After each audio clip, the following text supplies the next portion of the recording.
Welcome to Chat, Grapple, and Cheap Pops podcast with me, Jordan, JB, and Chris Dredd. Indeed. How's it going, brother? This is going to be fun. Oh, yes. This Hype. is number one. This is our first attempt. This will be, like I've already said, on our Twitter page. We're not taking ourselves very seriously. No. We're going to have some fun. We're going to talk about retro everything. Retro everything, dude. Retro everything. Whether you like it or whether you don't like it, get to love it. Because it is the best thing going today. We're going to have a lot of fun. There's so many wrestling podcasts at the moment, and we're just trying to be something a little bit different, just two buddies. It may even sometimes be three buddies or four buddies or whatever, just talking about wrestling, Jay, isn't it? Basically, that's it. It's just a couple of guys who watch wrestling for me 30 years.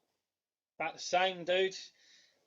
Watching it from a pup round, so yeah, around 7-8 years old, man.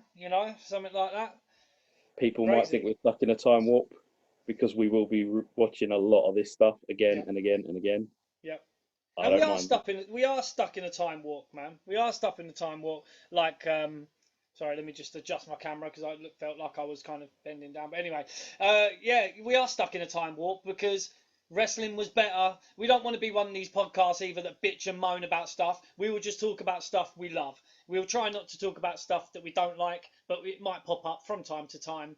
But as I said, whether you like it or you don't like it, get to love it. That's and exactly, this is, Chat, right. Grapple, and Cheap Pops with myself, Chris Dredd, and my main man, Jordan JB. So what are we talking about today, Jay? It's Survivor Series 1987. Numero uno. It is the first one. It was the year I was born. Crazy times for everyone, I guess. Damn, man. I was 5. I was 5.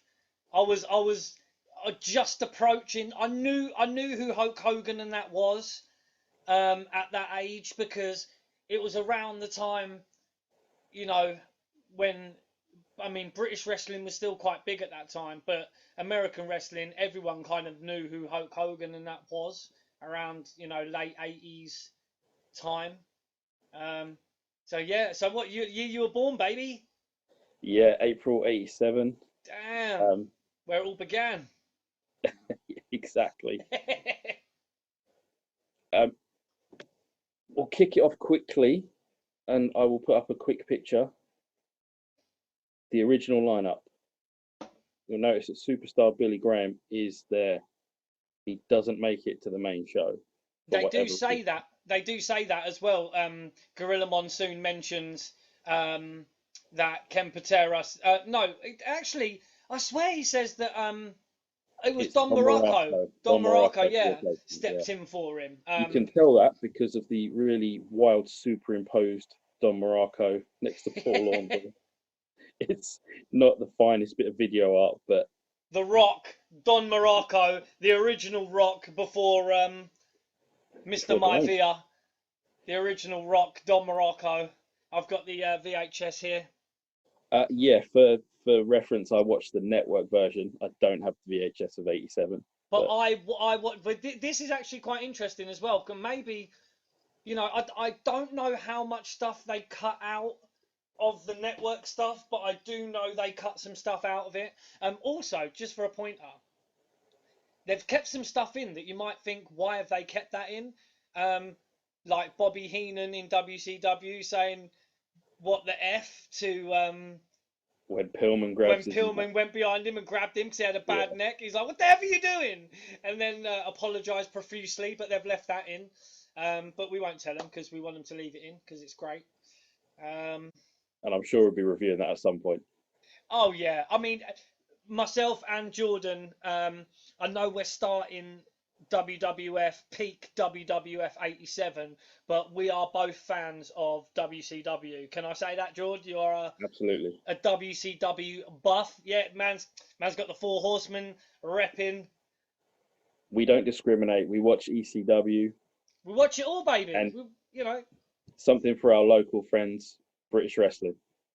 Indeed, and I tell you what, we will be reviewing British wrestling shows as well. We were talking about the International Showdown, weren't we, George? Yeah, that's right. You were there, I believe. Yeah, Coventry Skydome, some big names there. it was a really good night. I mean, the wrestling was great as well. The only thing that I mean, are we swearing? Are we not swearing? Are we family friendly or what's going on? I don't think we're going to be that family friendly because some things are pretty shit. Yeah, I think. Well, there you go. So okay, so what pissed me off about But International Showdown was the size of the ring. Was tiny. You would have thought they would have paid a bit more money to get a bit of a bigger ring. They had Mick Foley there. They had, AJ Styles. They had a great, I think, four-man tag it match was an with amazing lineup that James night. Ty, Wonder Kid, Johnny Storm, and all that. And the ring was just tiny. Rockstar Spud, who is now Drake Maverick. This is how retro we're going. Rockstar Spud. Rockstar, he will always be Spud to me, dude. He's not Exactly. Drake Maverick. Get the F out, as the 90s WWF said. Get the F out. He is not Drake Maverick. He is Rockstar Spud. Just another one of these WWF ploys. I remember when he was just Spud. Spud, yeah, dude. Yeah, dude. When he was scrawny Spud. I think he hit the juice for a while, but we can't blame him. But OJ, yeah. right? What's that? OJ, The orange the juice. juice, yeah.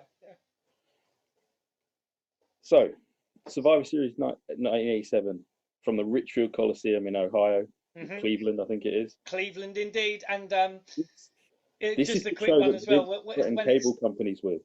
What's that?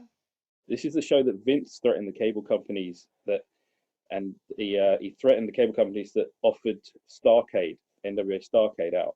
He said that if they showed Starcade, which was around the same time, right, might have even been the same night, I'm not 100% sure on that, then they wouldn't have been allowed to show WrestleMania 4 on their yeah, because this was hot on the heels of WrestleMania 3, and Andre the Giant hadn't been anywhere near a ring since WrestleMania 3 and the Slam heard round the world. And I would like to we'll probably do a review on WrestleMania 3 because there's some really weird stuff that happens in WrestleMania 3. One of them is Billy Jack Hayes basically throwing he up. might be his own podcast, Billy Jack. Oh, dude, Billy Jack Hayes, he's, some of the stuff that he comes out with is great, but in WrestleMania 3, he throws up on Hercules Hernandez whilst grabbing him from behind, giving him like a kind of bear hug thing, and he's like grabbing him, and then he like pukes up a little bit of froth. That won't be on the network, but obviously I've got the VHS, so it's still on there. You've got original copy. That's why I watch VHSs. This is why I watch VHSs. Shout out to a group on Facebook as well, the VHS collectors group on Facebook.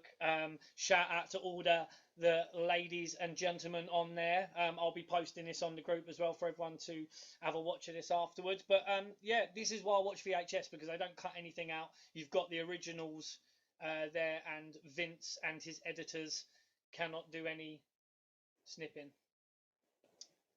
I briefly watched the primetime episode just before Survivor Series, just to see the angle where Superstar Billy Graham gets written out of this show. He gets attacked and Don Morocco saves him. That's pretty much the long and short of it. They needed a quick fix. Right, I'll tell you what we do. We do this. Don Morocco's a beast, though, man. Guy's absolutely huge. He's a monster. Absolute monster. I mean, around this time, there was a lot of monsters in the WWF, man. I mean, Dino Bravo, absolute beast. You had obviously Andre, One Man Gang. Hogan was pretty big. Bam Bam Bigelow. You had some big guys, man. I mean, even the Killer Bees were pretty big, man. Like, we'll get to the tag team match in this. We'll get to the main event. So I think it might be, you know, I go off on a few tangents, and Jordan's there reining me in just because my brain just pops from here to there and everywhere. But yeah, no, sorry, dude. Crack on. It's Let's why go. we love it. It's why we love it. It's always fun. Now, again, this is my network version. The first thing they do is bring out Gorilla and Jesse, and Same. something I noticed throughout the show is how, like, especially how over someone is, and Jesse is over big time. He's dressed like a clown, but that's Jesse all over. He's got the snake skin on. He's got the snake He's skin on, he's looking good, and um, he's got the WWF t-shirt on and the snake skin. but he's over like mad, and you know it's just something like, when a broadcast journalist, as we like to call them, when are they as over as they were back then? You know, is anyone cheering for Michael Cole these days? Probably not. No, you know, but it was a different class, dude. They had a different dynamic, man. Like you'll find when you watch the older pay-per-views, there was a very set formula to this wrestling. Like they didn't go too far left or right from the path of what it was, and it was heels and it was good guys, and it was pretty much every match. I mean, if you look at the teams in this pay-per-view as well, the first Survivor Series, you had teams of heels and you had teams of faces, man, and that was how it was. And even in the commentary, they always would have the opposing points of view, and that's what made it interesting. That's what made, you know, for me, Gorilla and Heenan was the best pairing, I think, probably ever. And that was, you know, hearing Gorilla, will you stop? You know, all the time. Bobby Heenan, you know, like that was the dynamic, and that was what made even, you know, Gorilla and you know, Jesse the Body, because Jesse was like the heel, you know, and he was He was always perfect talking foil. about, you know, I'll get a little quick kick in here and a quick, you know, he's always siding with the heel team, and you know that was the dynamic, and I don't think they really have that. I think they lost it. I mean, even what do you think? The King and JR was probably the last real kind of heely, facey dynamic on the commentary. What do you think? Yeah, because by this time Heenan had sort of, with dropping a few heelish comments in on Nitro, but that was it. He wouldn't tend to I stray. still think Heenan. I'm a Heenan mark massively. I love the guy. I cannot, you know, and we do. We love the guy. He, you know, some of the one-liners and some of the stuff that he just is So quick.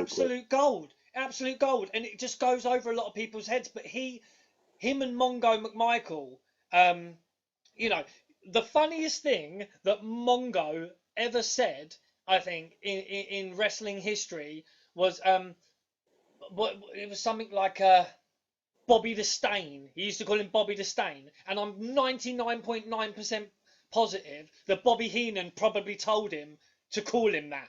You know, it's one of them ones where he's like, yeah, don't call me Bobby the Brain, call me like Bobby the Stain or Bobby the Scheme or something like that. You know, just, you know, Bobby. I'll tell you what we will do. We will review Bobby Heenan's shoot interview from a few years back as well at some point, because the guy for wrestling, he was just, I mean, rest in peace, Bobby Heenan, man. You know, he epitomizes what a wrestling commentator, broadcast journalist. He even coined that term. You know, I'm Yeah, not a commentator. I'm a broadcast journalist. You know, the which is what we are. humanoids. You know, we are broadcast journalists. You know, in the vein of Bobby the Brain. But he just made it, and to be honest, he made this Survivor Series as well. Quite a bit. You know, The managers are on the show a lot. absolutely, They're and that is prominently one thing that featured. I think we're missing in wrestling now. Good valets, good people getting involved. You know, with the character that these guys had. You know, like the Mouth of the South, Jimmy Hart was, and Heenan and Slick. Yeah, You know, Slick was there and these too. guys, they were in pretty much every single match of this pay per view.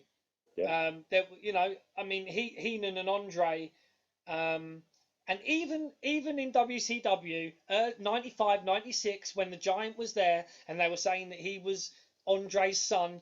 Even Heenan still then was selling. I knew this guy's father very well, you know, and he's still selling it, dude. Like, and he says, you know, in order to be believable, you've got to believe what you're saying, and you've got to believe in what you're doing. So when I'm in the ring and I've got Andre grabbing a hold of me, I've got to sell it like I actually believe he's gonna, you know, pummel the crap out of me. And he's like, you know, I have to believe it and make it believable, because if I don't believe it, no one else watching. And you know, that's what I think.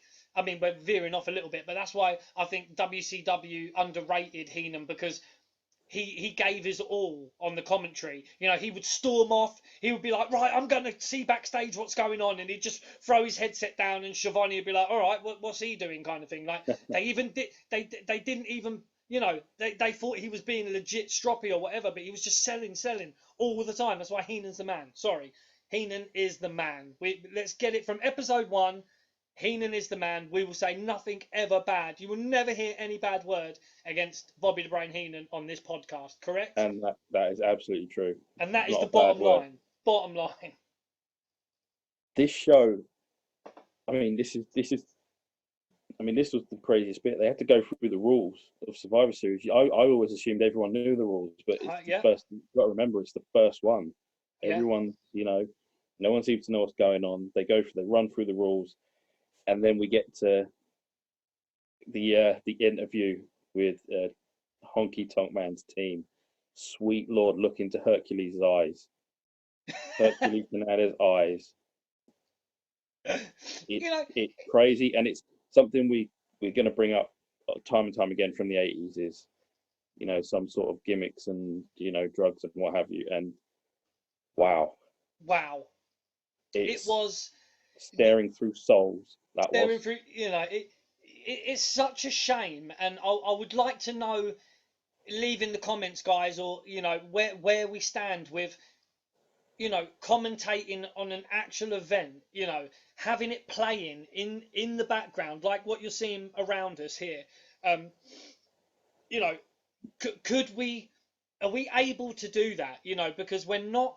I mean, we are screening the obviously the pay-per-view, but you know, we're commentating on it, we're chatting over it, we won't be pausing it, but we'll be, you know, the volume would be very low, you know. But where do we stand with that? Could we do that? Because I mean, that would be a great way to go through pay-per-views. I mean, all right, it would be like a 2-hour show, but I Would think people want to hear us for 2 hours? You know, with some things, man, some shows are just amazing, and they need. I mean, you know, that would be absolutely great. You know, watch parties, if you will.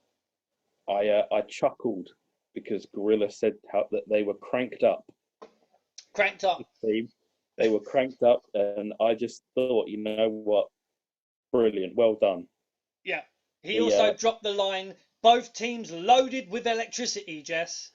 That's not what they're loaded with, dude. Sorry, Gino. It's not what they're loaded with. It might seem like electricity, but it's... My notes also mentioned Beefcake's eyes. Because, dude, again, Beefcake's eyes were like dinner plates. And, I mean, we were talking about Beefcake the other day in his transition to the Booty Man. And oh, boy, yeah, I remember. His pants, I mean... Brutus Beefcake's pants always had like massive chunks out of them, and some of them literally he was like bare assed, like, you know, he had chunks hanging out and then some, like, you know, tights. Yeah, some of those tights wouldn't have made the watershed, would they? To be honest. No. But that's hence the name, the Booty Man. I think that's where he. You know, oh man, don't, because I've been watching a lot of WCW recently, and the Booty Man has just got the Diamond Doll, but they're calling her the Booty Babe. Kimberly Page, right? The Booty Babe, yeah, Dallas Page's ex-missus, who apparently nicked all the money off and all this kind of stuff, and the storyline is quite great. But yeah, I mean, she was hot on that back in the day, but why they put her with the Booty Man? Because Beefcake just came in and was. I mean, he was over. Yeah. I mean, but yeah, giving him the Booty Babe, aka the Diamond Doll. So On Team Honky, we have Yep. that's a weird name. Team Honky Tonk Man. Team Honky. Outlaw Ron Bass. Outlaw Ron Bass. Yeah. Yep. Former referee Danny Davis. We'll talk King about Harley Mr. Race. Davis. Yep. King gimmick for Harley Race. I don't know. Geese was already a multiple world champion. Didn't Yep. need that. No. And Hercules. And also Heenan and Hart. Let's not forget Heenan and Yeah, Hart. Heenan and Hart at ringside. Yeah. And up against Team Savage with Jake the Snake, Yep. Beefcake, Brood Eye. As another former IC champ Ricky Steamboat, and Hacksaw Jim Duggan. Yep. Again, my notes here talk about how the entrance for Savage, how crazy the place goes. Like they must have known that he was going to be champion at some over the next year or so. Yeah, because I think that because the main storyline with this match was Honky Tonk pushed Liz over, and she fell over and hurt herself or whatever, and Macho was like, "Ooh, he pushed Elizabeth," and that was the dynamic going into the match. And I think Honky Tonk was the last man in. Well, we'll get to that anyway, the finish or whatever. But yeah, Macho when he came out, there was it was popping, baby. It was popping. Now, I have a question. Yeah. Is Brutus Beefcake? Is that Ed Leslie's best gimmick? Yes. Yes, I would say, as opposed to we could count the million other I mean, ones. I don't think we have long enough in a show to do all of them. But was he at this time? He wasn't the barber, was he? Good question. I don't remember seeing any scissors. It was like no. Do you know what? No, incorrect. Yes, there was. In the pre-match interview, he's holding a little pair of scissors, but he didn't until the early 90s. He didn't bring out the big gimmick scissors. Maybe that's why he had the cuts in his trousers as well. I mean, apart from showing his arse off, the fact that he had scissors, he was a barber. Because I'll tell you why it was his best gimmick. Because his finisher was the sleeper hold, which would put people to sleep, and then he'd cut their hair while they were asleep. And he was super over. He had the barbershop, early 90s. That was his longest running gimmick. I believe it must have been really. Yeah, I mean, I would say yeah. I mean, what was his other gimmicks then? So we've got the Booty Man. Well, no, let's go Zodiac. You've got the Butcher. The Butcher.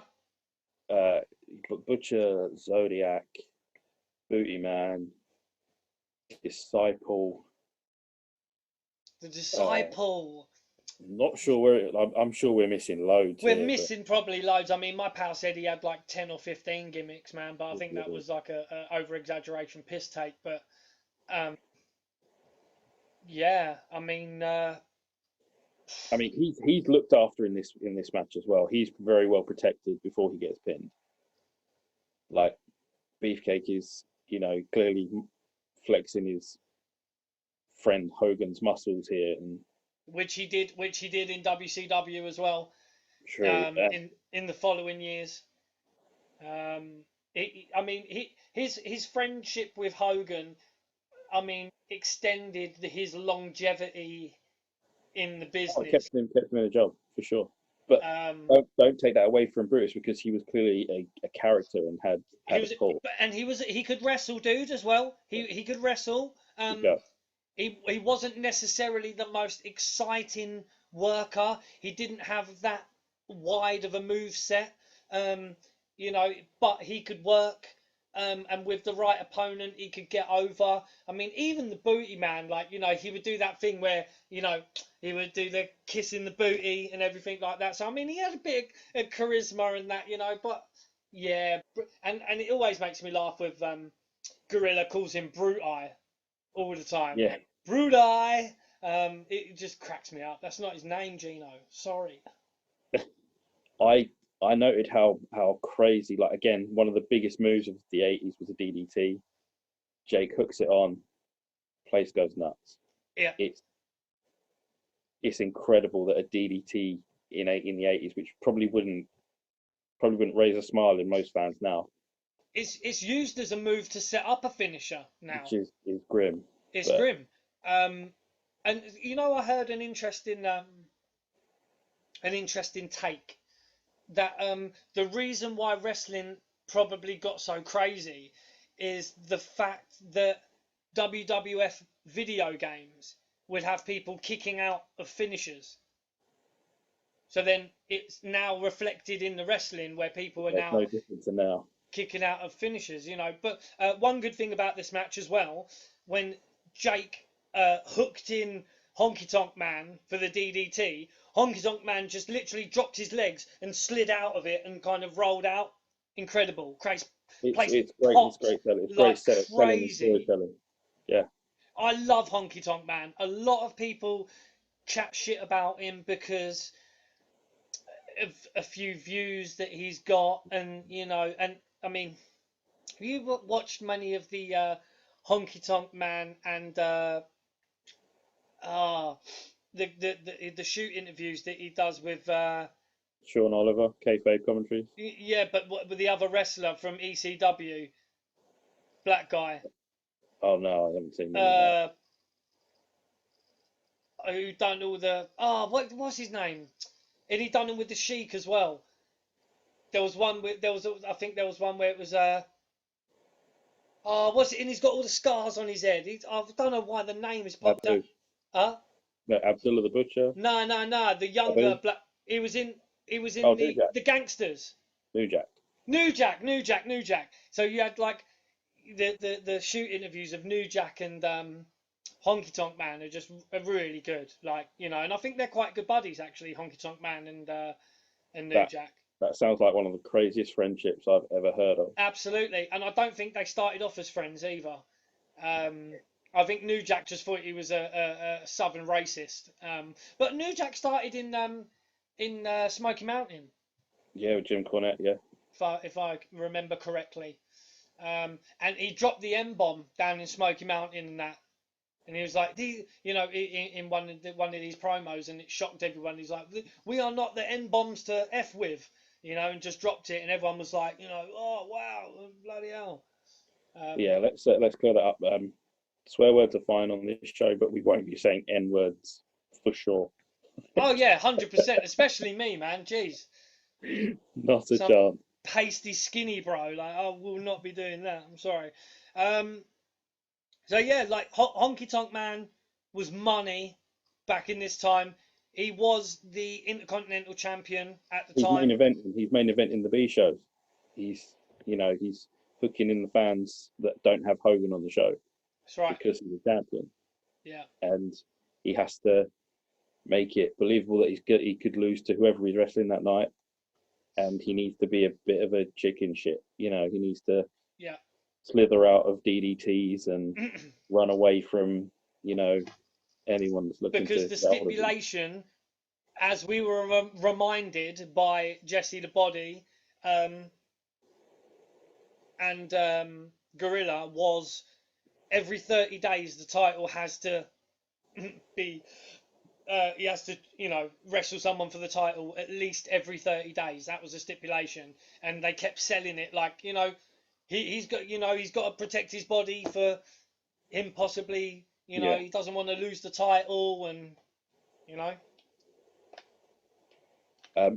Savage's elbow, always going to be a thing of beauty. Incredible. I've just got in on my notes, flying elbow with a heart next to it on my phone. That's it. Yeah. I know, everyone knows what I'm talking about. It was amazing. He was being set up. You know, people would set people up in this match. There was one where someone had him on the floor, quick tag, and then literally as soon as someone touched Macho's hand, he ran across. Before he even got in the ring, he ran across, jumped up, boom, drops the elbow, and it was beautiful. Savage is great here. He looks great. Obviously, you know, the next WrestleMania 4, he walks out as champion. So he's being put in for the big spot. You know someone else who's got a really great flying elbow off the top? Just I'm saying. sure we'll get to HBK at some point in the Another next one, great with the few. flying elbows. In the end, Honky for some reason ends up as a 3-on-1. It's weird booking, but then you understand that he's going to do a runner. I think Um, that's what the booking was. They wanted it to look like that they were gonna give him a pummeling, and then he literally like had to sliver out and do. That's what I've got on my notes as well. Like he had to do a runner, else he. And then there's that in the post match interview where you had Gorilla and the Body just saying no. The Body's like no, he had to do it. He had to do it. He had to protect yeah. himself for his title. A side note on Honky Tonk Man, in one of his, I think it's his kayfabe commentaries shoots with Sean Oliver, he says that he told Vince he wasn't going to get pinned on TV. That was his only request, is not to get beat on TV, because then it makes him, he loses money, it makes him look bad, all of that stuff. And I suppose Vince went along with it for a little while, at least, until SummerSlam in '88, maybe. It's funny when it's really weird when I think of Honky Tonk Man. I always think of Santino Marella as well. Just always think of Santino because he had the honker meter. When Oh, he did, yeah. did he have the honker meter? He When did he have was it. like he was the Intercontinental Champion and he had the honker meter. And when I think of Honky Tonk Man, I always think of Santino Marella, which also, may I say, a great talent. I think that character. People might hate him, but I genuinely his promos and stuff were just had me in stitches, man. Some of the John Cena, it just Yeah. absolute gold. Some of Stuff he did with Steve Austin. great stuff. This was really good. The next match is a women's match. It's the first, obviously the first Women's Survivor Series match, and there won't be another Women's Survivor Series match, elimination match, until 2008. Are you kidding That me? that's pretty wild. Damn. Like, that's how. That was it. That's how they disrespected the women's division for years. It was, And this is 87, dude, as well. Yeah. 87. So we're talking like 25 years or whatever. Like 21 years. That's damn. kind of sad. That's kind of sad, but obviously, women's wrestling is something to be proud of now. So And bear in mind also, there was only 4 matches on this card. yeah. 4 matches. And also, let me say, this women's match, this is 1987, all right? Even the men's wrestling in 1987 was fairly narrow, unless you were, specific. Certain guys were a little bit outside the box, but it was very formulaic at times. It was very gimmicky. You still had the midget wrestling at this time. True, yeah. I think, was it WrestleMania 3 where you had the midget wrestling, Bundy, King Kong Bundy, yeah, Bundy and the midgets, yeah. and the midgets and stuff like that, and they always had that rowing spot. They always had where you had the two guys with the other 2 guys' legs. They always had the same spots in them gimmick matches. But this women's match, so the wrestling in 1987 was, like I say, it was a specific type of wrestling. It was very of that era. The big strong guys, the power moves and stuff like that. A lot of punching, a lot of chopping. But the standout workers in this women's match were the Jumping Bomb Angels, the Japanese duo who are actually in the Hall of Fame as well. For me, Sherry looks really good in this match as well. Sherry was great. We cannot disrespect Sherry rest in peace, Sherry Martel. Another one for me. Just for reference, it's the Glamour Girls, Dawn Marie, not the Dawn Marie from ECW. No. Donna Christianello and Sherry. Yeah. Against Velvet McIntyre, Rockin' Robin, the Jumping Bomb Angels, and this is going to be a harder topic. Fabulous Moolah. Fabulous Moolah. We'll try and skip over it because I've heard Techi passed. I tell you what, I've never liked Moolah. I've never liked Moolah. Yeah. Mae Young doing the Bronco Buster on her, many a time, before she gets the puppies out. Great stuff. But Fabulous Moolah, I've never been a fan. I've always been a fan of Sherry Martel. Whether she was wrestling, whether she was valet, she made stars. She when she was with Macho Man, she was fantastic. Yeah, absolutely. When she was with Shawn Michaels, she kind of created that. Oh, she sang the song. Sang the song, man. She created that persona incredibly. She sold it. Right up until working with Harlem Heat and stuff in WWF. Oh, dude, it's absolutely incredible. It's Sherry Martel getting married to the Colonel, or supposedly getting married to the Colonel, and then on her wedding day, Alondra Blaze, aka Medusa, jumping out and beating her up and stuff. She was still, like I say, Sherry Martel, just an absolute phenomenal talent. Shout out to Jesse and Gorilla again for making me chuckle, because Jesse calls Moolah beefy. Beefy, yeah. Because they announced her weight, and he said that was incorrect, and she was looking a little beefy. Yeah, and Gorilla outright called her nasty. Again, like wouldn't have noticed it if you were just watching it, unless you knew what Moolah was like. And I get the feeling Gorilla wasn't reading from a sheet there. He just said she was nasty. She's nasty, Jess.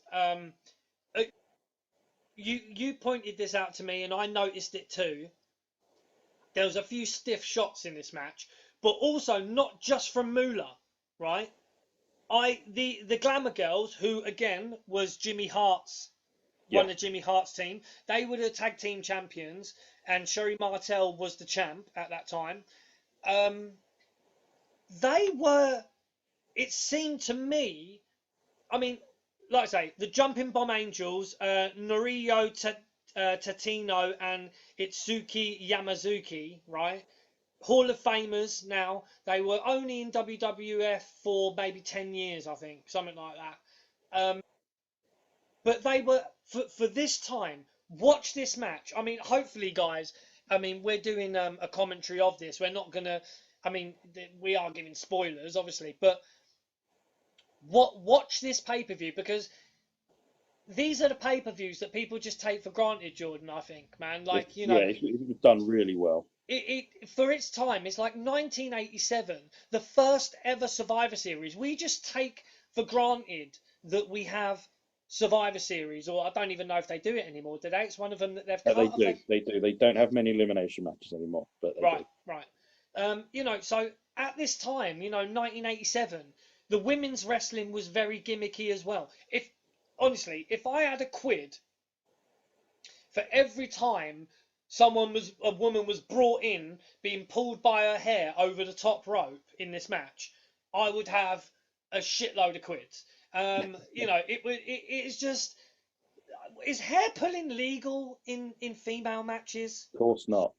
Not. The amount of hair pulling in this match was phenomenal. We'll put it down to bad refereeing. It was absolutely phenomenal, but there was some legit hair pulling. Because you can see, I mean, Jordan and myself have trained in professional wrestling. Anyone who knows us will know this. We gave it a shot. Our bodies didn't agree with it. We loved every minute of it. But to be up there in professional wrestling, you have to give everything, and you have to live that life. I mean, we trained in it. We loved it. We felt the energy, and we know what these guys have gone through to a point.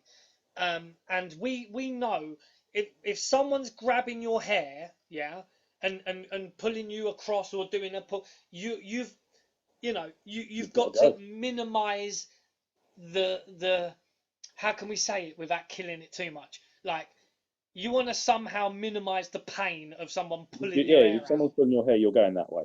Going that way. And there was some legitimate stiff stuff going on in this match. Some stiff shots. The stuff I saw was from Moolah, but you said The Glamour Girls. the Glamour Girls were laying it in as well. The Glamour Girls at one point in this match, I feel legitimately were kicking lumps out of the Jumping Bomb Angels, and that was for the reason that they wanted to keep their spot, right? Oh, sure. The Glamour Girls, Leilani Kai and Judy Martin, were aging, I think, at that time, and Tatino and Yamazuki were young. You know, they were young, they were hungry, they were quick, they were bloody good. They were bloody good. What, even at the end of this match, Jesse the Body Ventura says, even watching these women were better than, you know, the Dynamite Kid and stuff like what he was doing at that time. You know, they were absolutely phenomenal for 1987, dude. They were great. Oh, yeah, I agree. It was, and they had the fans behind them too. I don't want to skip in and jib in and out, but Velvet McIntyre pinned Sherry, and yes, she did. She's quite a good talent though as well. it looks like Velvet hurts herself She does. some point. She does during a suplex, and then like for the rest of the match, she seems like she's either really good at selling or she's really hurt herself. Yeah. And I thought points in that match after that suplex she was struggling. Yeah, I thought actually that she came in and she had to kind of straighten out the Glamour Girls after they stiffed the Jumping Bomb Angels a little bit. There's a point in this where I don't know, it might have just been good working, but it seemed like the Glamour Girls weren't letting one of the Glamour Girls, I can't remember who it was, wasn't letting one of the Angels do a suplex on her, and she wasn't having it, and it was.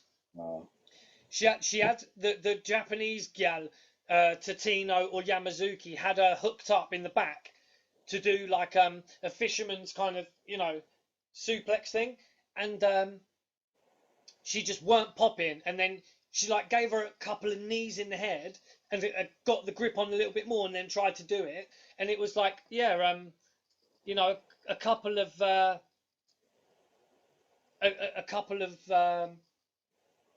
attempts where she attempted to do it. They weren't doing it. They kind of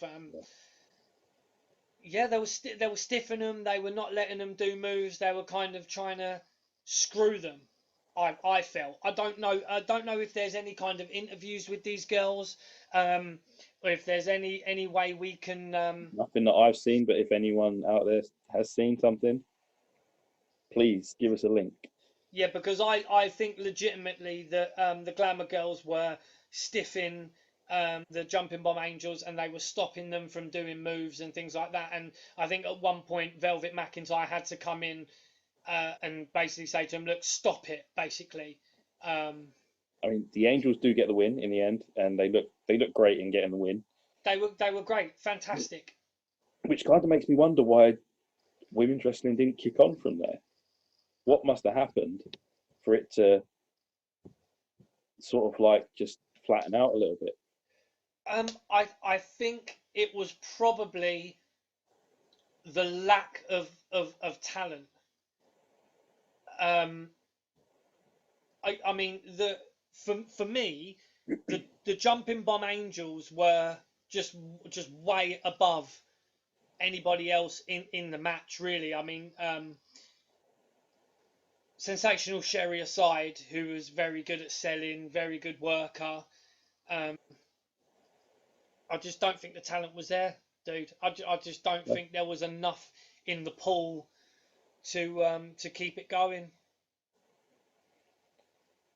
That's fair enough. Like, I mean, I haven't seen any reason as to why. I'm not sure why, but again, women's wrestling doesn't become prominent until the mid-90s in the WWF anyway, and with your Alundra Blazes. Exactly, yeah, and your Bull Japanese imports, yeah, and I'm sure we'll get to that one day with the new generation stuff.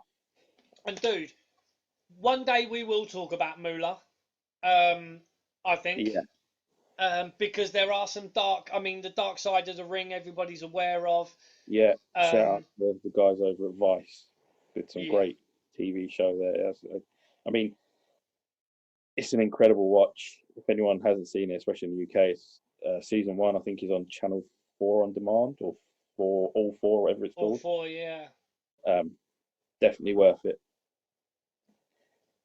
We get to the tag team Survivor Series match, which is insane. They've got this many people around the ring. Insane.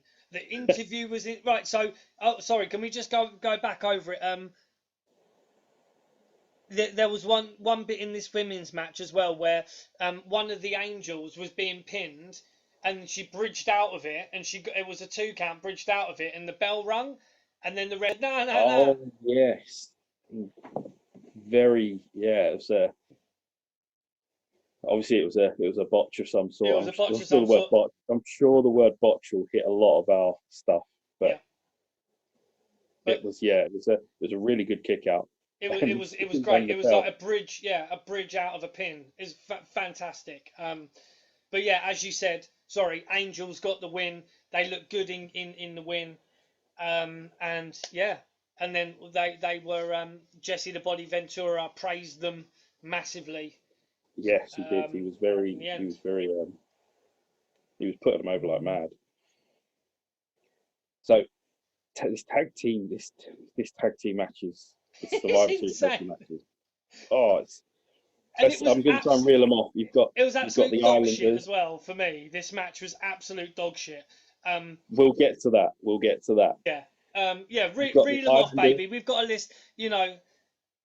I mean, the Islanders, who I really liked, but Haku was obviously destined for better things.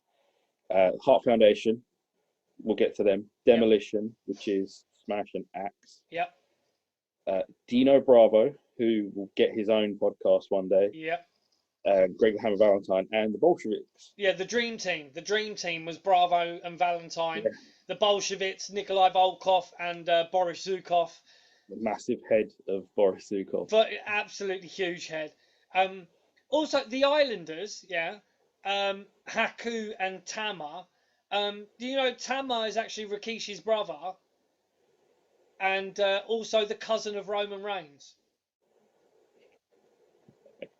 Absolutely. I mean, it's a dynasty, isn't it? It's an absolute dynasty. Those guys, and I mean, even Haku, we may even do our own podcast on him, because there are stories that he's probably legitimately one of the toughest guys that the business has ever seen. Legitimate. I mean, I was a huge fan of Haku, even as Meng in WCW. Absolutely. Like, I always thought he was underrated in WCW and could have maybe even had a title run with maybe the US title or something. Should have he done. Was always, he was always seen as a mechanical guy. And do you know what he was missing though, dude? He was missing Bobby the Brain Heenan. He was missing a mouthpiece. He was missing maybe. Even though in the Dungeon of Doom, when he was Meng, he had, Jimmy Mouth of the South Heart, or what's his name, the Taskmaster. Kevin Sullivan. No, because you know about Kevin Sullivan. I don't think anyone will have the energy after we do one involving Kevin Sullivan and what goes on around that man. When I know this is about WWF, but WCW, and guys, anyone watching this podcast, I think me and Jordan will always be drawing stuff from WCW because we are huge fans of it, and we do watch a huge amount of WCW and did watch a huge amount. Woman, aka Nancy Sullivan, aka Nancy Benoit, all you can hear is her screaming at ringside, just absolutely screaming. That's one thing that sticks with me is like, when you're watching her matches and she's there with Ric Flair, she's absolutely screaming like Rick, like just. And then you had Liz at that time as well, who literally said nothing. Just really crazy. But yeah, Meng, sorry, Haku. Meng, I think he could have done a lot more, but he needed someone like Bobby the Brain Heenan to send. There's also someone I'm going to mention in this match who I felt never got a fair shake. We'll get to him in a minute. But those guys, they take on Strike Force, who are the tag team champions, Martel and Tito Santana. Yep. Bulldogs. God bless them, Davey and Dynamite Kid. Yeah. The Killer Bees. Yeah, the Killer Bees. I try my best not to be down on any of this stuff when it comes to these podcasts. I won't do it, but I never got the Killer Bees. Never got it. And well, we'll get to the ending of this match as well. Exactly. When they went home on this. Yeah. The Rougeaus, who didn't really come into their own until they became the All-American Boys, which is hilarious. And the Young Stallions, is it? The Young Stallions, Jimmy Powers and Paul Roma. Jimmy Powers and Paul Roma. And Paul Roma's who I want to talk about. Paul Roma. Paul Roma. That man had the look. He was good in the ring. He had so much going for him. With the power and the glory, man. Yeah, and it seems like all he managed to pick up was a tag team title in WCW when he joined the Four Horsemen. Yeah, he did. That's right, Paul Roma. I mean, him and Hercules Hernandez as the power and the glory. That was them two, weren't it? Power and the glory. Yeah. Paul Roma and Hercules Hernandez. I thought they were great. I thought they had both had good bodies. Both big, strong boys. The only thing I can see about Roma, maybe, because even his talking is fine, is maybe they didn't think he was good on the mic. But Paul Roma, I mean, I feel like that was a missed opportunity. Well, you know what's funny? Paul Heyman said that Vince McMahon said, don't let Steve Austin near a mic. When he joined WWF, he said, let Ted DiBiase do the talking for him. Don't let him near a mic. Right. And Heyman was like, have you seen, like, did you see what he did in WCW? Did you ever hear, like... Yeah. So you're probably right. They did, in those days, people in the WWF didn't watch what was going on in WCW. They didn't know who was stars and who weren't. They didn't know who had promise. They would sign up whoever they could, and just they wouldn't base it on, because let's face it, would Kevin Nash have had a job after his run as Oz? I know you like Vinny Vegas.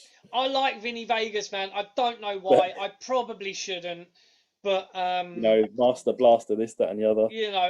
I thought it was an early Razor Ramon. I thought it was okay. It could have been better, but yeah, I mean, I liked it, man. I was young. Come on. Yeah, for me, Killer Bees. And I've put in the notes, Killer Bees kind of suck. They suck. That's all I got. They suck. Even the dopey finish in the match, which we'll get to, like, I just couldn't warm to them. I thought, wow, these guys, I mean, trying their hardest. Obviously, it's a gimmick they've been given. Didn't work. No. It's, I mean, I thought this match overall wasn't very good anyway. It was a lot of hype. The pre-match interview for this was absolutely insane. Chaos. It was absolute chaos. You couldn't hear what anybody was saying. It was just everyone was yelling at each other. It was like rabble, rabble, rabble, like South Park, rabble, rabble, rabble, rabble in the background, and then you had one person trying to do the promo, and then, either Heenan, and Fuji was one of the managers in this, and you couldn't see him at the back. All you could see was like his cane, kind of come. And Fuji, one of the greatest managers as well. He had his same gimmick. Fuji went later than Heenan and some of those others. He went into like the mid-90s with Yoko and stuff. Bonsai, mate, Bonsai. Fuji, notorious prankster as well. Notorious ripper, Mr. Fuji. I've got a spot with Anvil. Jimmy Anvil just deadlifting Jim Powers, because it didn't look like Jim Powers wanted to go up. No. And Anvil just picks him up like it's nothing. And you sort of you forget, even with the building, that you forget how strong Jim Neidhart must have been. Oh yeah. Jim Powers is a big guy, and he just picks him up like he's a sack of spuds. He had a good drop kick too. There was someone did a drop kick, a really nice drop kick. Haku did an amazing drop kick, and then tagged in Neidhart, and one of the commentators, I can't remember who it was, he said, "Oh, look at him, nearly 300 pounds, getting up a really high drop kick." He said, "You probably won't see Neidhart do that." Neidhart obviously he's tagged in, does first thing he does, throws him off the ropes, and does a really amazing drop kick, and he's like, "Oh, he must have heard me." So I mean, Neidhart, he didn't do much in the match. I think he was in twice. Oh, yeah, like I said, like that's probably why I noticed him pick up Jim Powers like that. He just, like I said, like I was quite impressed with that.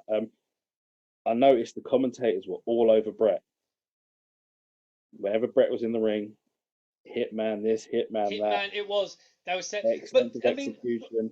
Brett was Like, good. He was good in the match. He did his his fly into the corner, whack his shoulder into the yeah. corner post gimmick. Um, Looked legitimate. I Do you mean, think that they were? Do you think that they would have known that Brett was special at this point? I think they knew that they were going to push the Heart Foundation.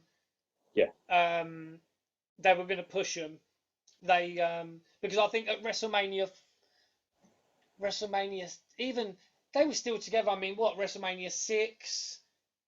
They went up to 7, didn't Was they? it 7? Because I can't remember when Yeah, I he think went they lose solo. to the Nasty Boys at 7. So yeah, so even WrestleMania 7 they were still going. I mean, one part did stand out in that match where you had Bret the Hitman Hart in with Dynamite Kid, and Bret was just looks like he was laying it in, but Bret never hurt nobody, man. Legitimately Yeah, and that incredible worker, and just made things look absolutely brutal. But he just a phenomenal worker. He looked like he was shout out to Brett for absolutely working laying it like in. that. What's that? Said shout out to Brett for working like that. He Every kept single time. everybody safe. Everyone, I'm sure people love working with him. And I think that's why he was slightly salty and pissed off about the whole Goldberg kick to the head Yeah, kind of thing, yeah. because he always said, "Look, that's not how you work, man. Like you're supposed to make it look absolutely lethal, but everybody's supposed to Brett go should have home." been doing all the work on that kick, not Goldberg. What's that? And Brett should have been doing all the work on that kick. Brett could have done that with ease, but for some reason, mistake was made, Yeah. and that's it. I find it hilarious now that Goldberg is working now in WWE. Yeah, I mean, hell, people can't turn down a payday, can they? No, but this is WWE is smart, man. They're smart, right? Majority of people that are watching the network now, I would say, are watching the backlogs, that are watching the back catalogs rather than the new Oh, stuff. absolutely. You watch a new thing once a week on the network, and then for the rest of the week, if you're like me, and it gets to late at night and you fancy watching some WCW Saturday Night from 1992, that's what you end up doing for the rest of the week. You watch the one new show, or if there's a pay-per-view or whatever, you watch that. Like Money in the Bank, I'll watch Money in the Bank this week. Did ya? No, I think it's on this Oh, you will weekend. do, yeah. And after that, once I've watched it, I'll go back to watching Nitro or something, or Thunder. You know what? Or, I didn't even watch WrestleMania. oh, okay, I did. I didn't watch All of it listed. WrestleMania for the simple fact that um I didn't want to. There's no crowd.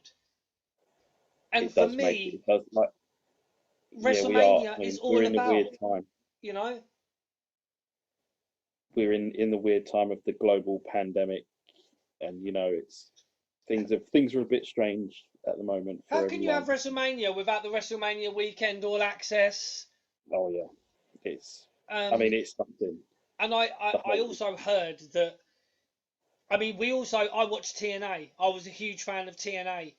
And I still occasionally watch it. Um, and I heard that the AJ Styles versus The Undertaker match was very similar to the Jeff Hardy versus Matt Hardy full deletion match where they had it on the ranch. I'm gonna be honest with you. I haven't seen the it ultimate deletion or full deletion or final deletion or Fine. whatever it is. Yeah. I haven't seen it, so I What can't was the really. Undertaker AJ match like? You know what? For a spectacle, it's really good. It's good fun. It keeps you involved the whole time. It's completely different to Cena and Wyatt. It's like, and it's a version of the Undertaker that people have missed. The dead man. Yeah. The man rolls in on his bike. He's talking. He's cussing. It's a version of the Undertaker that we haven't seen for a really long time. I didn't really like the American Badass though. Okay. I So, for I mean, me. Oh, go on. I mean that was the version of the Undertaker. He got himself into into great shape. He was working really well. He was doing some really good stuff with that gimmick. He could talk. He could speak how he wanted to. He could speak instead of this whole this monotone dead man thing. He could. But for me, it killed that gimmick. It killed the Undertaker for me, because the Undertaker he was supposed to be didn't feel pain, was dead Yeah, inside. okay. It was a very 90s gimmick and very comical. And I think maybe that's what they wanted to do, wasn't it? Kill that gimmick off and then give him a new lease of life. And Well, yeah, to kill it, I mean, if you kill it, you can bring it back. And did he lose at Mania? No, he didn't lose to AJ, no? I wouldn't have thought so. No, he beat AJ. Sorry for anyone that hasn't seen it. Yeah, sorry, man. Spoilers. We'll have to put in the description. There are spoilers for there are recent events. spoilers. To the finish of this tag team Survivor Series match. You can tell how good it was by the fact that we've literally just glossed over it. We've been talking about Yeah, WCW Saturday Night and flipping WrestleMania. But yeah, anyway, that's how good the babyface team of the Killer Bees, God help me, put on their masks and do the old switcheroo and win with a sunset flip. I don't know what to say. Yeah. I mean, it was pants. It was a heelish finish for a babyface win. You know what? You've literally put that's exactly what it was. It was a heely finish for a babyface win, and I mean, even Jesse the Body said about that after. He's like, "Oh, they did their old mask switcheroo thing that they always blimmin' do." Yeah, it was awful. It was, it wasn't a great match. I know that it's funny because the '88 Tag Team Survivor Series match is like excellent, whereas this one, it just seems like it was a little bit mashed together, didn't really work. Yeah. So who was the second? Who was the other tag team match? It was Powers of Pain. I've got the video here of the second Survivor Series. This is I mean the tag team one on that one is excellent. So you had the Powers of Pain, the Heart Foundation, the British Bulldogs, the Rockers, and the Young Stallions versus Demolition, the Fabulous Rougeaus, the Bolsheviks, the Brainbusters, and the Conquistadors. And there we go, the Brainbusters. Need we say more? There you go, dude. My version on the network, I don't know if it did it on your one. It had the Ted DiBiase vignette, including the clip with the basket, the kid playing bouncing the basketball. No, I don't know. I don't think so. Yeah, they played like a couple of DiBiase vignettes. One where he pays to get everyone kicked out of the public swimming pool.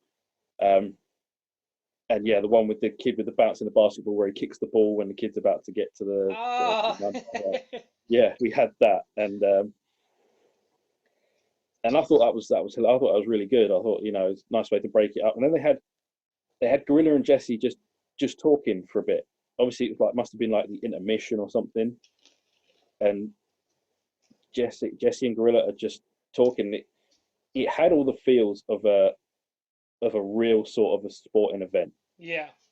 It was like it was back and forth. It was almost like you're watching, you know, two guys at halftime in the football just recapping bits of what they'd just seen and all that. It was. I thought it was done really well. And then we get to Honky with an interview where he describes himself as the total entertainment package. And I just started laughing. I thought, this is where Lex Luger stole it from. Yeah, the total package. Yeah, Honky just rambling before he called himself the total entertainment package. I thought that was brilliant. Like, and it's, I think they did all this because they wanted to just, you know, give as much build to the main event as they could. I mean, Because the main event, it was a 3 hour show, and the VHS is an hour and 20 minutes. it's not. Yeah, because at the Wow. beginning he says for the next 3 hours, and then the VHS is like 120. So I don't know what Yeah, was. I can see it actually on the VHS cover. Yeah, Yeah, 120. so it's like each match is roughly about half hour ish, give or take. Um, So yeah, you didn't get the DiBiase vignette then. no, So wow. They then go to we're going to get to the main event, and it's Team Andre with Ravishing Rick Rude, who blows my mind every time I watch him. Like, the guy just couldn't do any wrong, I think, in a ring. absolutely fantastic talent, man. Rick Rude, one of my all-time favourites. Rude is the smallest guy on this team. He's ripped to shreds, but he's the smallest guy because the rest of them are monsters. You've got Yeah, the natural Butch Reed yeah, with with Slick. that with Slick, yeah, and they come out to Jive Soul Bro, which is just, it's funny. Yeah. Like, what a great song that is. Like, obviously wouldn't really go down well now, but I find that song hilarious, and it it's just a it's a different time. King Kong Bundy, the main event in WrestleMania 2, still had a bit of value to him. Bundy's great, man. Great worker too. I like Bundy. And this guy, I call him the original OMG, the one man gang. Yep, yep, You know, before OMG became something else. yeah. And Um, oh, Akeem. yeah. Akeem, the African Dream. And it's Team Hogan. It's Hogan, Bam Bam Bigelow, who's, I think, pretty freshly into the WWF at this point. Yeah. He's not done a lot yet. Ken Patera. We'll get to Ken Patera at some point. I'm not a fan. He had Don some absolutely huge elbow brace on as well. Why put him in the match if he's got to wear that? It was absolutely huge. He looked like the Bionic Man. Former Olympian though, right? Ken Patera. Yes, that's right. Also, he was the one that I think he was the one that did a bit of jail time as well. Oh, right, okay. Yeah, I think Heenan mocks him quite a bit across the shows and that, like, about Patera doing some jail time. Right. And recently turned face at this point, Paul Orndorff. Can Hogan trust him? Was the That's correct. They call him Mr. Wonderful. Sorry, WCW reference again. Something I noticed, like, again, is the pop. This show's called. It's got pops in the name of it. So again, I'm gonna mention them a lot. Hogan's pop is ridiculous. And dude, you know what's it's insane, but Hogan absolutely, like, crazy, like a long sustained pop of Hogan just doing his thing. Hogan must pose, if I can quote someone else from another podcast. It's, it's wild to see how people reacted to some of these guys and how over some are and how over some aren't. And Hogan is just mad. The pre-match interviews for this, right? Sorry, dude. The pre-match interview for this, right, it's insane. Okay, Andre says more than 5 words. First of all, He tells them to shut up, right? Everyone's all jabber, jabber, jabber, jabber, yeah? And he goes, shut up! He goes, shut up! And then looks at the camera and goes, Hogan! He goes, today's Survivor Series and I will survive! Ah. So he does some cheesy... I mean, you've got to love Andre.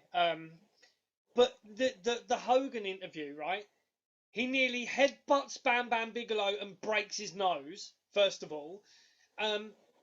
Again, they are full of electricity. Hogan seems to be absolutely off the charts. He is bugging out. He is bugging out, man. Dude, people, please watch this podcast and watch us break it down, and then please watch this pay-per-view, right? Because some of these things get missed over the years, and this is from 1987. When was the last time any wrestling fan watched Survivor Series 1? Yeah? Hogan in this, right? He's wearing like his Hulkamania thing, but it's like a yellow thing, and it's got like the tassels from like your nan's curtains. It's like the little tassels on the. It's incredible, but he can't. You know, he's shaking it, and he grabs Bam Bam's head, and he's just da da, and he's like doing that, and he's like da. They're all whacking each other, and Bam Bam, I swear, he gets blooming head butted on the bridge of the nose, and he's hyping up. And let's not get it twisted. Bam Bam Bigelow, possibly the best big man in the business, I would say. You know, one of what you know, he. Oh, it breaks my heart. Okay. WrestleMania 11, right? People don't really rate it as a WrestleMania. I thought it was actually quite a good WrestleMania. It's Bam Bam's finest hour. It's fantastic, right? And you have to hold your hand up and say, look, LV in the main event. I mean, and let's face it, Shawn Michaels was not happy that. When was he happy in the 90s? He was never happy, but this is a great WrestleMania for the fact that he drags a photographer. Oh, we need to do with one of these next ones. We will do WrestleMania 11, for which I also have the VHS. My VHS collection is ridiculous. But yeah, I mean, I don't know if they've cut that out on the network either. Shawn Michaels, basically because LV's there around the ring, you know, they had maybe one or two photographers. It was literally chock-a-block with photographers, and if I'm not mistaken, it was Shawn Michaels versus Diesel at WrestleMania 11. Diesel goes in as champion, doesn't he? And basically, Shawn Michaels is, I mean, I say legitimately one of the best workers that there ever was in the ring. You can't really fault what he did in the ring. He was absolutely phenomenal. And he was sliding in and out of the ring to do things with Diesel and whatnot, and all the photographers are in the way, and he gets really pissed off and ends up dragging a photographer halfway across the floor. Bam Bam's finest hour, and what they made him go through with LV at WrestleMania 11 was just, I think, a bit of a travesty as well, man. Lawrence Taylor was a huge star, you know, in New York, as you know, in the NFL. He's a big, he's a big name. He was, flamboyant. He was all of that stuff, but. He wasn't a wrestler. He wasn't a wrestler. Bam Bam was hamstrung from the minute the bell rung. Like, Bam Bam had to throw himself around all over the place to get that match over. He was getting stiffed. That's why I say Bam Bam's finest hour. He was getting absolutely stiffed throughout that match. In the same way, if you asked Lawrence Taylor to pull his punches, it would have looked hokey.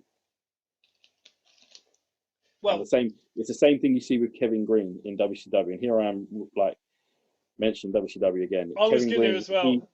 When he steps off, the gridiron to get into a WCW ring, you don't see him pull any punches. He is stiff as a board when he's in there. But the only way it's going to look any good. Well, Lawrence Taylor could not stand up after that match with Bam Bam Bigelow. Yeah. He could not. He was blown the fuck up. He could not move. He could not even. They were having to. Mongo was there again, baby doll.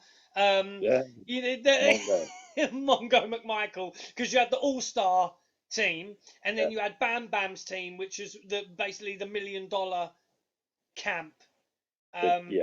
and Bam Bam was stiffed all the way through that match. He was throwing himself around here, there, and everywhere. And in the end of it, Lawrence Taylor couldn't stand. You know, he could. He literally was so blown up. He looked like, I thought he was going to die in the middle of the ring, dude. And I watched WrestleMania 11 frequently for that Bam Bam Bigelow match because and as Bam Bam Bigelow carried that match, I think we'll get to this match here, and I feel he carried this match also. So again, like little things that make you chuckle. Jesse rips on Joey Morella, bless him, for being the referee, and just he rips on him and like just enough for Monsoon for Gorilla to squirm because that is his son, you know. Like he's like, you know, come on, Jess, you know, like he's trying his best to like, you know, get him to ease up on his boy, Yeah. but He didn't give it the classic, will you stop? Things that I've put down here, like it's, you know, Rude's the smallest guy on that team. That team was huge. Don Morocco can still go. In 1987, he can still go. He is. I mean, he's in, like, again, decent drop kicks from him. He's a big guy. When you see him walking into the ring, you see him walking down the side, he's got like this jumper on, this blue jumper, and the guy is just wide. He's just an absolute monster. And like that was something I noticed, that he could go. He could really, like, obviously had a bit of, you know, some serious energy in him that day. Ken Patera shows a little bit of fire, and it's like, and then you're bored of him. Bless him. You know, he just doesn't, like, he didn't like get anything going. He just, like, you know, he's wearing that giant arm brace, and it's like, okay, can someone just eliminate him already? That should have been the excuse to get rid of him. Like, easy work. But they didn't. Like, it was something I noticed as well in this match. 3 guys doing pretty much all the work. Bundy, One Man Gang, and Bigelow. Yeah. Yeah, and we've already spoke about Bigelow doing a lot of the work here.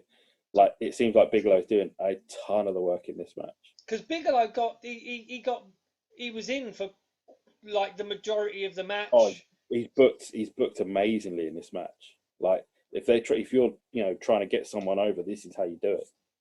And, you know, Bam Bam he's booked really well. He's you know, doing all his roles, and he's trying to get away, and he's really agile. Like, they're showcasing him perfectly.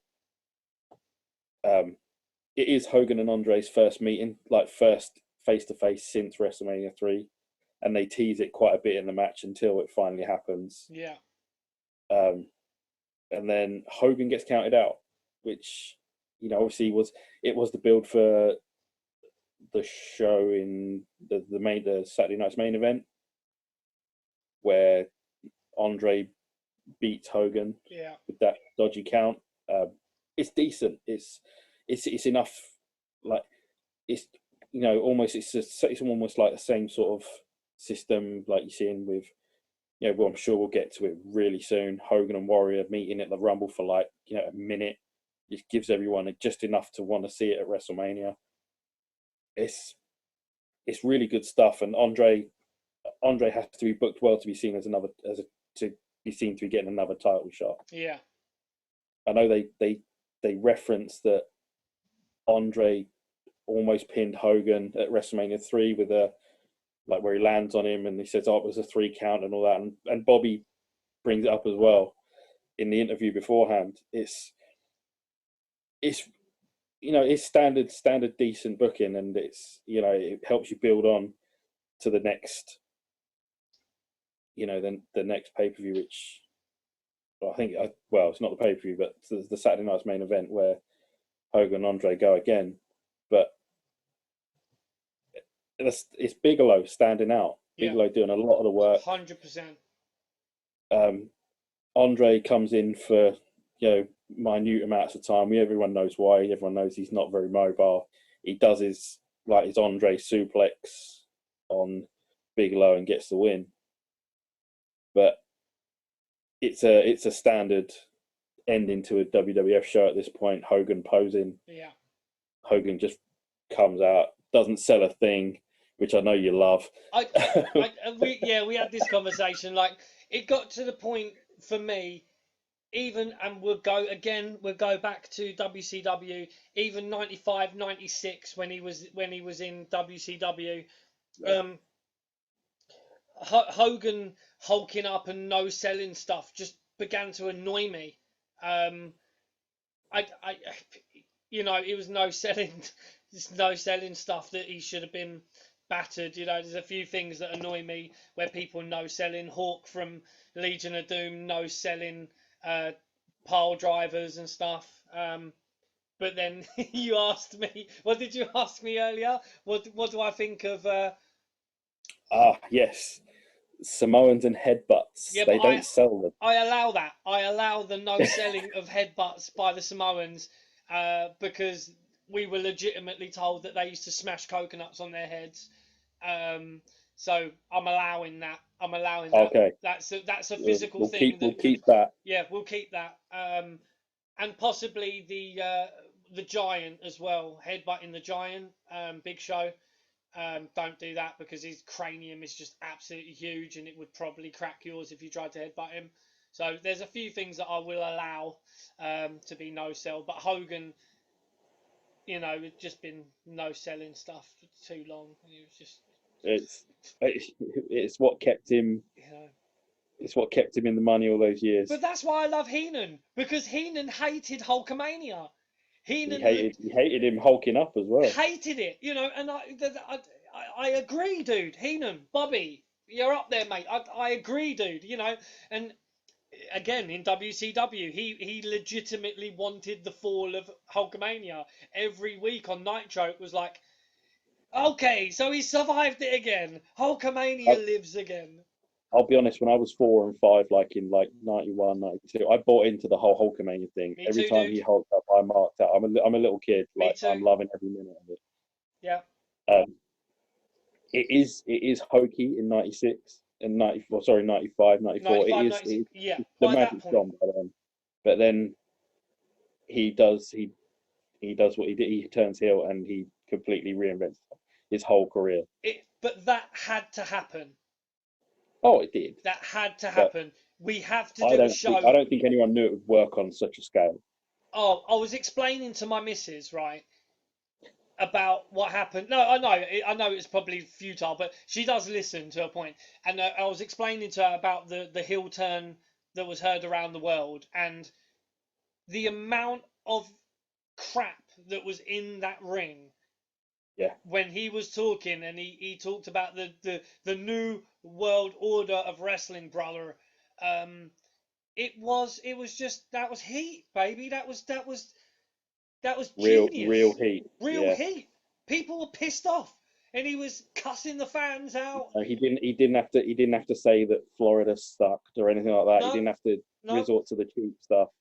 It was genuine heat, Great. Fantastic. And we will cover that at some point. But yeah, like you say, the hulking up of Hogan, the power of the Hulkamaniacs, it became, by 95, 96. Oh, it was something had to change, sure. and it did. But I mean, this Survivor Series show. I mean, I was surprised when Rude got pinned clean in this show, but he doesn't. I mean, he works a program with Jake and stuff, but he doesn't enter the title picture until 89, does he? With the Warrior. So I'm sort of I'm allowing that one. I'm like, okay, it's a Survivor Series. People get pinned clean most of the time. I did like Heenan at the beginning of this match. Ladies and gentlemen, and I do use that term loosely. Heenan's gold. Absolute gold. Yeah, I mean, there we have it, really. It's a highly recommended show, and I'm sure most of them will be, because we're we said at the beginning, we're not here to dog on anything. No, we will say things that there are things that we don't like, like the Killer Bees or, of course, silly things like that, that aren't to our taste. But you're not going to see us sit here and just say, you know what, everything sucks. It's not going to be, no. When we review shows, it's not going to be an hour and a half of us saying this was shit, that was shit, this was, sucked. We are, we like wrestling. We love Yeah, wrestling. that's it. We're gonna point out, what we liked about it, and we're gonna go into depth about this character and that character and what they did out of WWF and did here and did there, and it's just a nice overview, and also some nice little veering off here, there, and everywhere about the surrounding. We're gonna veer off. It's gonna happen. It's natural. I think you have to. I think you have to put things into perspective, and you have to look at, when you look at a character like Bam Bam Bigelow or Rick Rude or One Man Gang or whoever, you've got to mention what they did elsewhere, and That's it. the Guys who had such long, excellent careers, you can't help but talk about. absolutely, absolutely. And And Heenan's one of those. He was all over this pay-per-view, so we're going to mention things he's done it's in the WCW. it's a great way to look back. It's not sometimes it can be a little bit sad for everyone as well. It can be sad for us because a lot of these guys aren't around, anymore. Yeah. It's you could look at the main events and like in some of these other some of these matches, a lot of people aren't around. A lot of them gone way too soon. 90% of them, yeah, yeah. A lot of these older pay-per-views. I mean, I always get sad when I see Mr. Perfect, Rick Rude. Yeah, You know, gone way before their time. They should really still be here today. Guys like, and even Sherry Martel. They should be here still. And Bam Bam Bigelow as well. Gone. I mean, yeah, it's occasionally going to be a little bit on a downward note, but that's why we watch them. That's why we We watch them, celebrate them. to relive this. And we thank every single guy that has ever stepped into the ring, to be honest. We thank them for the memories and for what they put. Because I don't think a lot of fans, and this is also my last point probably as well. A lot of these smart marks that do the podcast and they say this is shit, that is shit, they cuss everything. They've never taken a bump. They've never been in a ring. They've never taken a stiff shot. They've never even run ropes, dude. The first time I ran ropes, yeah, when we've been in the ring together, dude, like even running ropes, that shit hurts, man. You go home with welts all across your back the first time. A lot of people that cuss and say, "Oh, this wasn't good, that wasn't good, oh, they were not very good," and blah blah blah. They've never even been in a ring, and they're looking at it from the completely wrong point of view. So, we like to have a broad overview of it and just appreciate what these guys do, and these guys are literally like superheroes made of steel, man. Some of the stuff that they put their bodies through and the amount of years, it's no wonder a lot of them aren't here, man, because the wrestling business is a hard business. And even Brock Lesnar said the wrestling business is tougher than MMA on your body, 100%. That's true. It's night after night for them. Yeah. Yeah. Like will never see me taking anything away from any MMA or boxing or anything like that. No, These no, guys 100%. step in and they train hard, and it's a long slog for some of them. Absolutely. It's it should